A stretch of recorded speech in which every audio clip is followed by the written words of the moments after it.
안녕하세요. 지금 이 사람 임수민입니다.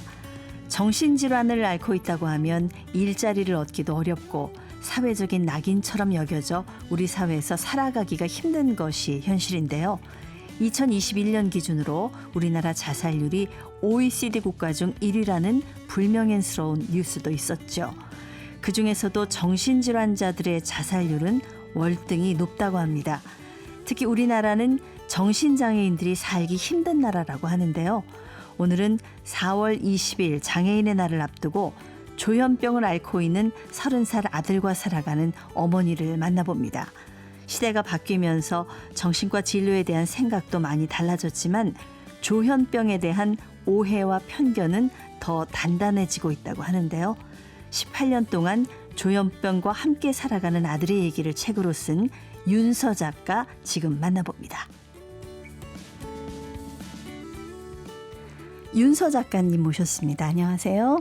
네, 안녕하세요. 반갑습니다. 네, 우리 30살 된 우리 아드님이 18년째 지금 조현병을 앓고 계셔서 그 얘기를 네. 많은 분들과 지금 나누고 계세요. 네, 맞습니다. 예, 그렇게 모셨는데 지금 우리 아드님 어떻게 지내시는지부터 먼저 여쭤봐도 될까요?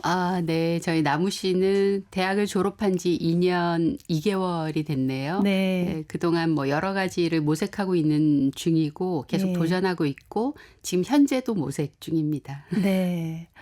소위 말해서 취업 준비생. 취준생. 네, 취준생입니다. 사실 그 나이가 어떤 뭐 질병 같은 게 없어도 굉장히 그 힘든 시기예요. 네. 저도 비슷한 또래 아이가 있기 때문에 너무 잘 압니다만, 그 사회활동 하고 싶어하는 욕구가 되게 강한 그런 때일 것 같습니다. 네, 그렇죠. 나가서 세상이 어떤지 또 사람들은 어떻게 사는지 네. 또 본인이 이 사회에서 어떤 역할을 할 수 있는지 이런 것들을 알고 싶어 하는데요. 네. 기회가 그렇게 많지는 않습니다. 네.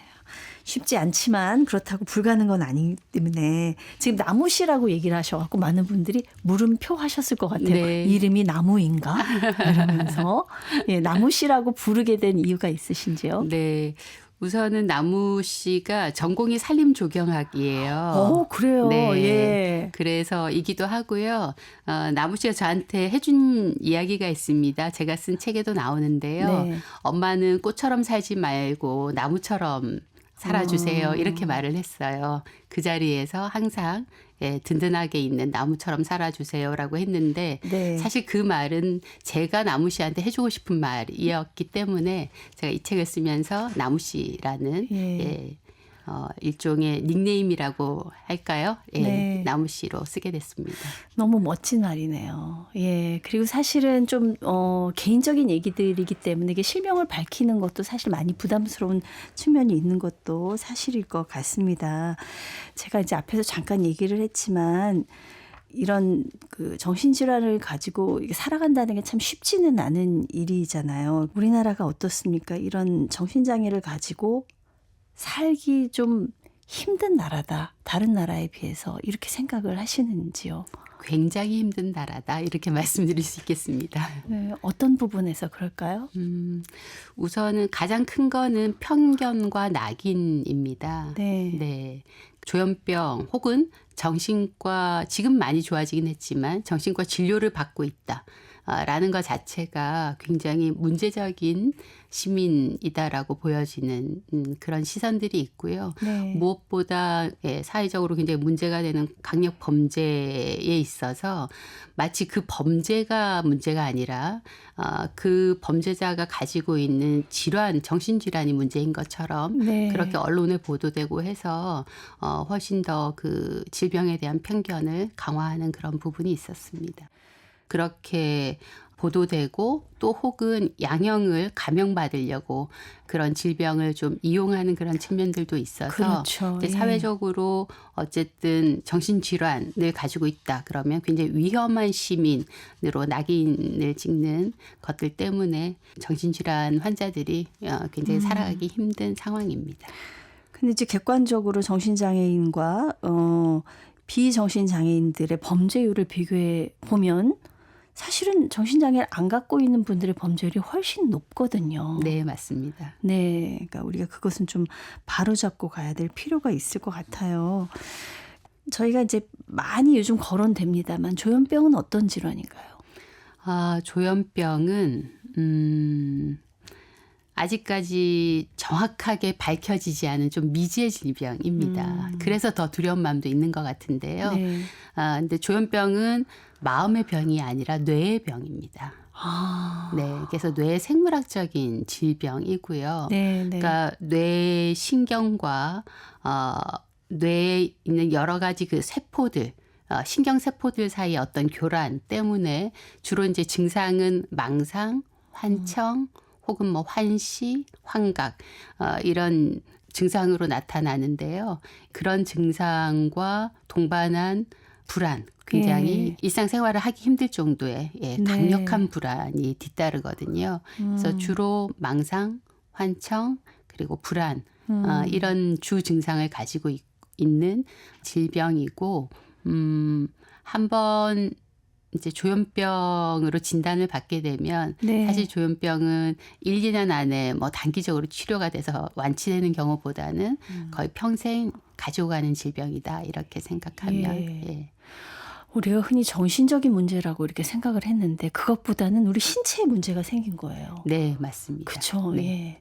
뭐 우리 장기처럼 심장이나 위장이나 이런 데처럼 뇌에 문제가 생긴 네. 것이다. 그래서 과거에 마음의 문제니 너가 마음을 강하게 네. 마음을 마음을 잘 다잡고 편하게, 뭐. 네, 뭐 아니면 강하게 혹은 편하게 하면은 좋아질 거다라고 얘기하는데 이거는 뇌의 질환이기 때문에 명백하게 약물로 치료를 받아야 되는 거고요. 네. 그 외에 이제 이런 치료 과정에서 혹은 사회적 편견 때문에 또 증상 때문에 발생한 여러 가지 어려움은 뭐 상담을 받거나 하는 네. 것으로 도움을 받을 수 있지만 기본적으로는 약물 치료를 해야 되는 뇌 생물학적인 질병이다 이렇게 예. 말씀드릴 수 있겠습니다. 어머니가 이 아드님의 병과 이렇게 같이 지내오면서 18년을 지내다 보니까 지금도 말씀하시는 게 거의 전문가 같이 되셨어요. 그렇죠. 공부도 참 많이 하셨을 것 같습니다. 네, 그렇습니다. 예. 네. 사실 조현병이라는 질병에 대한 편견과 낙인이 심하고 그리고 사실 뇌는 지금 의학에서도 가장 늦게 발전하고 있는 탐구되고 있는 분야예요. 그래서 의학계에서도 뇌와 관련된 질환은 굉장히 연구가 더딘 편이거든요. 네. 근데 18년 전에 저희 아이가 처음 발병했을 때는 정보가 없었습니다. 얼마나 답답하셨겠어요. 네, 정말 깜깜한 터널 안에 네. 있는 것 같았고요. 그래서 정보가 없어서 뭐 영어로 된 논문도 짧은 영어 실력으로 막 찾아보기도 하고 너무 답답하니까 그래서 뭐 온갖 것을 다 동원해서 공부를 했던 것 같습니다. 예, 그러니까 거의 뭐 반 전문가, 반 의사가 이제 다 되셨습니다.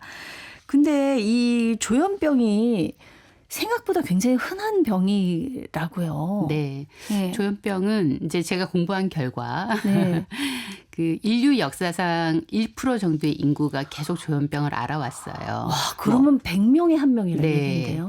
그래서 좀 보수적으로 잡더라도 0.8%. 네. 이기 때문에 대한민국 인구 중에 30만에서 40만 명은 조현병 환자이고 또 그래서 조현병 가족을 가지고 있는 사람은 거기서 한 저희가 곱하기 3, 4 정도 하면 되겠죠. 그렇죠. 그래서 예. 조현병 당사자와 가족은 생각외로 굉장히 많습니다. 그러면 한 인구의 뭐 4%, 5%는 네. 본인이든 가족이든 그렇죠. 조현병과 관계가 있는 네. 거니까 사실은 이것 때문에 고통받는 분들이 굉장히 많은 겁니다. 네, 맞습니다. 예. 근데 사실 조현이라는 말은 굉장히 좋은 뜻이더라고요. 우리가 조율처럼 네. 현을 갖다가 이렇게 소리를 다듬는 건데. 네. 그래서 굉장히 아름다운 소리를 낼 수 있도록 예. 하는 것이죠. 예전에는 정신분열이다 이렇게 얘기를 했었잖아요. 정신분열증이라고 했었죠. 근데 이름을 좀 바꾸고 나서 좀 사람들의 인식이 좀 달라지거나 좀 이런 측면이 있지 않을까요? 그렇지 않은 것 같습니다. 그러니까 정신분열증에서 병명을 개정하게 된 것도 그 편견과 낙인 때문이었고 네네. 저희 아이 발병했을 때 저희도 병명 개정 운동, 그러니까 가족들의 서명에 함께 동참을 했었는데 이게 얼마 안 됐군요, 바뀐 지가. 네, 얼마 되지 않았습니다. 예. 2010년도에 바뀌었습니다. 아. 네. 근데 그 이후에 계속 이제 사회면에서 아까 말씀드린 대로 범죄와 연관해서 계속 보도가 되다 보니까 네네. 이제 조현병 환자에 대한 사회적 낙인과 편견은 그런 보도가 한 번 될 때마다 더 강해지고 있습니다. 그래서 네. 옅어지지는 않았습니다. 근데 조현병이 좀 다른 질환보다 좀 치료가 쉽지 않다. 네. 그런 얘기를 들었어요. 실제로 네. 그렇습니까? 실제로 그렇죠. 이제 예. 조현병은 정신질환이기 때문에요. 본인의 뇌 안에서 작동하는 것이잖아요, 증상이. 그래서 본인한테 들리는 환청은 진짜 같고, 그리고 본인한테 드는 그 망상은 진짜 생각인 것 같은 거예요. 네. 그래서 환자 스스로가 이게 내가 지금 병을 앓고 있다라고 인지하지 못하는 것이죠. 아. 예를 들어서 우리가 백혈병에 걸리면 환자도 내가 아프다는 거 알고 예. 또 팔이나 다리가 부러져도 내가 아프다는 걸 알고 예. 암에 걸려도 내가 아프다는 걸 알 수 있지만 네. 정신질환의 특성상 환자가 지금 겪고 있는 이 증상을 진짜라고 믿기 때문에요. 아, 내가 아파서 병원에 가서 치료를 해야 되겠다라는 의지를 가지기 굉장히 어려운 병입니다. 네. 그걸 내가 병을 앓고 있다라는 걸 아는 것을 병식이라고 해요. 예. 병에 대한 인식인 거죠. 네. 병식을 가지게 되면 조현병 치료는 거의 절반 이상 됐다 이렇게 얘기합니다. 그걸 받아들이기까지가 쉽지 않군요. 네. 그래서 본인도 그렇고요. 가족도 마찬가지예요. 아, 우리 사랑스러운 아들이 어느 날 갑자기 네. 환청이나 망상에 시달리는 걸 볼 때 이게 뭐 귀신 들린 건가? 그렇죠. 예, 예전에는 막 퇴마를 하기도 하고. 네, 뭐 구슬하면 나아지는 건가? 혹은 뭐 교회 가서 철야 기도를 하면 나아지나? 아니면 마음을 다잡으면 되나? 예. 아니면 일시적인 증상일 거야. 이렇게 믿고 싶어하는 게 굉장히 크거든요. 네. 가족들조차도 병이라는 거를 수용하는 게 굉장히 어려운 질병입니다. 네. 그리고 앞서 말씀드린 대로 그 사회적 편견과 낙인 때문에 계속 쉬쉬하면서 치료 시기를 놓치는 경우들이 굉장히 많이 있어요. 예. 그래서 굉장히 치료가 어려운 병입니다. 그리고 이제 중간에 좋아져서 단약을 하면 다시 재발하고, 또 약을 잘 먹고 단약을 하면 또 재발하고 그렇기 때문에 꾸준히 평생 동안 잘 관리를 해야 되는 질병이거든요. 그래서 주위의 지지와 관심 그리고 본인이 그 병을 잘 관리하면서 살아가야 되겠다는 의지를 유지하는 것이 굉장히 네. 중요한 질병입니다. 참 꺼내기 어려운 얘기를 꺼내신 거예요. 그 18년 동안 우리 조현병을 앓는 아들과 지낸 얘기를 이제 책으로 내셨습니다. 내 아이는 조각난 세계를 삽니다. 제목이. 좀 어떻게 보면 남한테 꺼내기 싫은 얘기일 수 있잖아요. 네. 이 얘기를 이렇게 글로 쓰고 책까지 낸 이유가 어디 있으셨을까요? 저희가 이제 18년이라는 시간을 겪으면서 제가 말씀드린 대로 처음엔 너무 깜깜하고 힘들었거든요. 그래서 다 놓아버릴까 이런 생각도 사실 들었습니다. 입퇴원을 네. 반복하는 과정에서. 너무나 힘든 시간을 지났고 근데 지금은 많이 좋아졌죠. 예. 아이가 대학도 다니고 어쨌든 자립에 대한 훈련도 하고 있고 굉장히 좋아진 상태이고 일상을 유지하는 게 가능한 상태이기 때문에 그걸 보통 이제 완화 단계라고 하거든요. 네네. 그래서 우리는 이렇게 많이 좋아졌고 그런데 지금도 여전히 그 깜깜한 터널에 있는 사람들이 있을 거란 말이에요. 그래서 그분들한테 위로가 되는 말을 해드리고 싶었고요. 네네. 또한 저희도 18년을 지나면서 쉽지 않았기 때문에 저와 나무 씨 그리고 우리 가족 모두가 치유의 시간이 필요했습니다. 예. 그래서 이 책을 쓰는 과정 그리고 책을 내고 나서 이 많은 응원과 지지를 받는 과정 이 저희한테 치유의 과정이 되고 있고요. 또 같은 상황에 놓여 있는 당사자와 가족들한테는 위로의 말이 되었으면 좋겠고 네네. 조금 더 나아가서는 우리 사회가 너무나 명백하게 있는 조현병 당사자들과 가족들을 네. 마치 없는 사람인 것처럼 그렇게 보는 그런 인식에 대해서 좀 세상에 말을 걸고 싶었습니다. 예. 그래서 그 세 가지 이유로 이 책을 쓰게 됐습니다. 그러네요. 분명히 이렇게 다 존재하고 있는데 그냥 없는 것처럼 아무 일 없는 것처럼 네. 그런 게 어떻게 보면 더 큰 상처일 수도 있겠다 싶은 생각이 들고요. 그 조각난 세계라는 표현을 하셨어요. 조현병을 상징하신 네. 것 같습니다. 어떤 뜻인가요? 이 조각난 세계라고 하는 것은 어떤 조현병의 증상을 얘기하는 것이 아니라 아이가 환청이나 망상이나 이런 증상을 가지고도 있고 네. 또 보통 아이들하고 같은 그런 세계도 가지고 있으면서 예. 이런 증상과 일상을 계속 이 조각난 세계를 잘 연결하면서 하루하루를 쌓아가는 것이 굉장히 소중했다라는 18년에 대한 기록을 함축하는 그런 뜻입니다. 그래서 네. 조각난 세계를 가지고 매일매일 잘 쌓아가고 그 사이에서 균형을 잘 찾아가는 예. 우리의 18년, 우리의 그동안의 시간이라는 네. 의미입니다. 그 18년 동안 내공이 굉장히 많이 쌓이신 것 같아요. 예.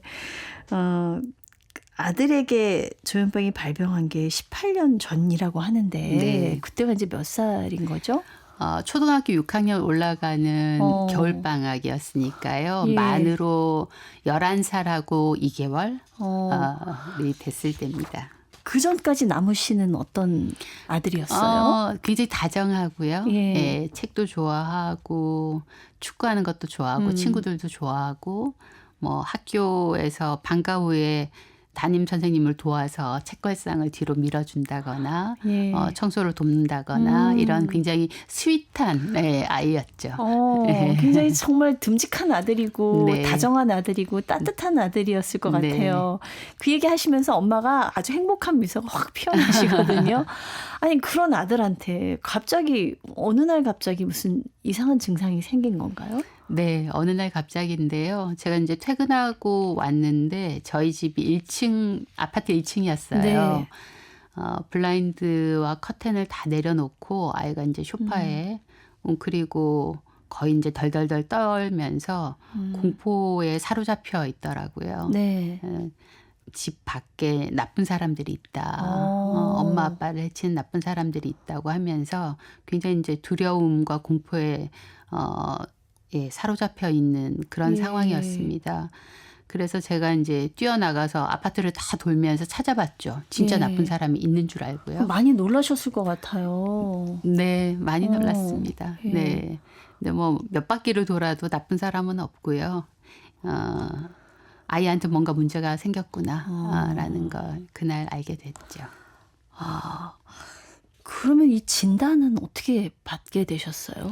진단은 이제 조현병은 최소한 그러니까 제가 아까 말씀드린 망상이나 환청 등의 주 증상이 6개월 이상 지속이 돼야 되고요. 네, 그리고 정신과 전문의 2명 이상이 관찰을 해서 네. 예, 이게 사실 피 검사를 한다고 나오는 게 아니고 그러니까요. 또 뇌 MRI 이런 것도 다 찍었지만 MRI나 이런 데서 나오는 게 아니거든요. 네. 그래서 전공의와 전문의 등 전공 의사 선생님의 관찰을 통해서 6개월 이상 관찰이 됐을 때 진단이 됩니다. 그 6개월 동안의 과정도 만만치가 않았을 것 같습니다. 아이를 데리고 그럼 처음부터 정신과를 가셨어요? 처음에는 이비인후과에 갔죠. 귀가 뭐 이상한 소리가 들린다니까. 이상한 소리가 들린다. 엄마 아빠 해치려고 하는 사람들의 소리가 들린다고 해서요. 바로 그 다음날 이비인후과에 갔고 이비인후과에서는 청력에는 아무 이상이 없다라고 해서 이제 그다음에 한의원에도 데리고 갔었고 네. 네. 그러다가 결국 소아정신과 병원에 갔습니다. 저는 이건 어른들한테만 생기는 병인 줄 알았어요. 아이한테도 13살짜리 아이한테도 이런 경우가 있구나. 네, 한 10,000명 중에 1명 정도라고 하고요. 네. 이제 저희 아이처럼 굉장히 정상적으로 발달한 경우는 그렇게 어린 나이에 발병하는 경우 극히 드물다고 들었습니다. 사실 부모는 뭐 뭐든지 다 내 심장까지 꺼내서 해주고 싶은 마음이었을 거 아니에요. 그렇죠. 예, 그리고 다른 병도 아니고 예. 눈에 보이는 병이 아니다 보니까 더 어려웠고 어떤 정보나 이런 게 굉장히 없었기 때문에 예. 예, 굉장히 어려운 상황이었습니다. 뭐 정말 절망적인 상황이었다. 뭐 상상하지 못한 순간이었기 때문에요. 예. 정말 벌을 내리시나 그런 생각이 들었고 굉장히 이제 모든 것이 원망스러운 상황이었죠. 열심히 성실하게 살아온 우리한테 이런 가혹한 일이 주어지다니. 예, 그때는 뭐 받아들이기 굉장히 어려웠습니다.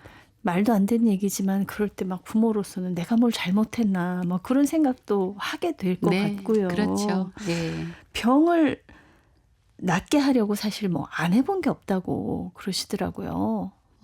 우선은 뭐 이제 그때는 어떤 치료가 가장 좋은지를 치료법을 찾아야 되는 과정이었기 때문에요. 우선은 병명을 알아야 되고, 네. 예, 두 번째 이제 그 병명을 알고 나서 거기에 맞는 치료법을 찾아야 되는데 처음에는 뭐 이비인후과를 갔다가 한의원을 갔다가 또 뭐 최면 치료를 한다는 의사를 찾아갔다가 예. 뭐 좋다는 걸 다 찾아가 봤죠. 사실 저희도 이게 정신질환이라는 것을 받아들이는 게 굉장히 어려웠거든요. 네. 근데 결국 이제 소아정신과에 갔고 또 대학병원에 소아정신과 보호병동에 입원을 하게 됐습니다. 입원을 이제 6개월 진단을 받고 나서 입원을 하게 되셨나요? 아닙니다. 입원을 하고 6개월 동안 관찰을 하는 것이죠. 예, 저희가 처음에 제가 그날 두려움에 떨던 아이를 그날 이후에 한 2달 지나서 입원을 했고요. 네. 예, 그러니까 2008년 4월에 입원을 했고 그로부터 6개월 뒤에 조현병 진단을 받았습니다. 그 입원은 폐쇄병동에 들어가는 건가요? 네, 보호병동이라고 하죠. 네. 근데 드나들 수 없기 때문에 폐쇄라고 얘기를 하는데 네. 보호병동에 예, 입원을 했습니다. 처음에는 이제 개방병동에 입원을 했다가 예. 예, 보호병동으로 예, 옮겨서 입원을 했습니다. 13살짜리 아들을 잃고 어떤 마음이었을까요? 네, 뭐 지금도 사실 네, 그때 상황은 좀 덤덤하게 말씀드리기 어렵습니다. 일단 아이가 굉장히 두려워서 동의하기가 쉽지 않았을 것 같거든요. 네, 아이가 동의하기가 쉽지 않았는데요. 저희가 개방병동에 있을 때 아이가 굉장히 혼란스러운 상황이었습니다. 그러니까 그야말로 자아가 시시각각 무너지는 상황이었죠. 네. 본인도 너무나 그게 당혹스럽고 본인한테 굉장히 치명적인 문제가 생겼다는 걸 본인도 알고 있었어요. 네. 뭐 분리불안도 이루 말할 수가 없었고요. 화장실도 혼자 못 가고 24시간 너무 불안하고 예. 두려우니까 엄마 손을 꼭 잡고 있었어요. 그러니까요. 그래서 화장실도 같이 가고 그랬는데 그 장면을 제가 지금도 잊을 수가 없는데요. 병실 벽에 기대서서 저한테 이렇게 말했습니다. 엄마 제가 미치는 건가요? 참.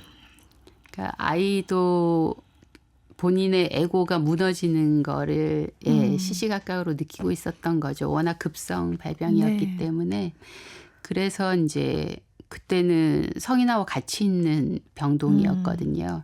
그래서 소아는 뇌도 급격하게 발달하는 시기고 성인하고는 또 임상 사례가 굉장히 다르기 때문에 소아정신과 병동으로 다시 옮겨서 입원을 하게 됐습니다. 그 결정이 쉽지는 않았는데요. 아이도 본인한테 심각한 문제가 생겼다라는 건 알고 있었고 네. 그래서 동의하는 과정에서 저희가 병원 근처를 정말 다리가 아프도록 오래 걷다가 그 철문으로 들어갔습니다. 거기 들어가기까지 아들 손 잡고 하염없이 걷다가 아들이 들어가고 나서 이제 엄마는 그 전까지는 아마 죽을 힘을 다해서 버텼을 것 같고 네. 아들이 딱 들어가는 걸 보고는 참 마음이 무너지셨을 것 같아요. 아이 앞에서는 울 수가 없으니까요. 아이를 보내고 나서는 정말 주저앉아서 울었던 것 같습니다. 남편하고. 네. 거기서 얼마나 있었나요? 거기서 3년 반을 있었습니다. 근데 이제 계속 있었던 건 아니고요. 예. 입퇴원을 계속 반복했습니다. 퇴원했다가 네. 입원했다가. 그러니까 맞는 약을 찾아야 되기 때문에. 그래서 그렇군요. 네. 그러니까 입원을 하는 이유가 외부 자극을 다 지운 상태에서 네. 오롯이 그 증상을 관찰하기 위해서입니다. 그렇군요. 그래서 거기 보면 뭐 인턴도 있고 뭐 간호사도 있고 주치의도 있고 예. 교수님도 계시고 많은 의료진이 있잖아요. 네. 그 의료진이 계속 사례를 관찰하는 겁니다. 어. 그래서 저 환자의 경우엔 조현병인지 아닌지를 쭉 증상을 관찰하면서 정확한 진단을 하기 위해서 보호병동에 입원을 하는 것이고요. 굉장히 짧은 시간에 진료를 받는 것으로는 정신질환의 증상을 다 관찰할 수가 없기 때문에 네. 보호병동에 입원을 하는 것이라서요. 보호병동에 그 어린아이를 떼놓는 게 정말 가슴 아픈 일인데요. 더 좋아지려고 가는 거니까 네. 그걸 받아들일 수밖에 없었습니다. 아이도 저희도. 이게 원인을 우리가 찾을 수는 없나요? 모든 질병이 그렇겠죠. 어. 예. 그래서 조현병도 원인을 찾을 수가 없고요. 뭐 유전적인 경향도 밝혀진 바가 없다고 합니다. 네. 예. 그래서 그냥 걸리는 거예요. 그냥 걸리는 거다. 네. 이게 정답입니다. 네. 네. 저희 주치의가 그때 저한테 그 말을 해줬습니다. 어머니 그냥 걸리는 거니까 죄책감 가지지 마시라고. 어머니 탓 아니니까. 집에 가서 좀 쉬시라고. 그동안 너무 고생하셨다고. 주치의가 그 말씀을 해줘서 굉장히 위로가 됐어요. 예. 예.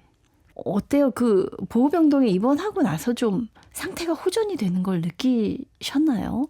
우선은 이제 소아 임상 사례를 많이 가지고 있는 병원에서 치료를 하니까요. 근데 약물도 이 환자에게 무엇이 가장 맞을지를 이제 주치료제가 있고 보조치료제를 해서 여러 가지를 조합해서 써보는 겁니다. 네. 그래서 대증요법이에요. 네. 써보고 증상이 어떻게 반응하는지를 봐서 또 써보고 하는데 이 약을 쓸 때 굉장히 작은 소량으로 조금씩 이 환자한테 부작용을 최소화하면서 증량하는 방식으로 하거든요. 네. 네. 그래서 이 완전히 맞는 약을 찾기까지 굉장히 시간이 오래 걸렸고요. 네. 나무 씨 같은 경우에는 그래서 예. 3년 반이라는 시간이 걸려서 중학교 3학년 1학기까지는 계속 입퇴원을 반복했습니다. 그 입퇴원을 반복하면서 학교를 다니면서 얼마나 힘드셨겠어요. 우리 어머니가 지금은 너무 차분하게 말씀을 하시지만 그 힘든 세월을 살아낸 그 마음이 이제 고스란히 전달이 되는 것 같습니다. 어떻게 그 힘든 그 터널을 통과했는지 지금 지나오고 있는지 좀 자세한 얘기를 다음 시간에 더 모시고 얘기를 나눠봤으면 좋겠습니다. 오늘 감사합니다. 네, 감사합니다. 네, 이 조현병에 대한 편견을 없애기 위해서 책을 내셨습니다. 내 아이는 조각난 세계를 삽니다를 쓴 윤서 작가와 함께했습니다.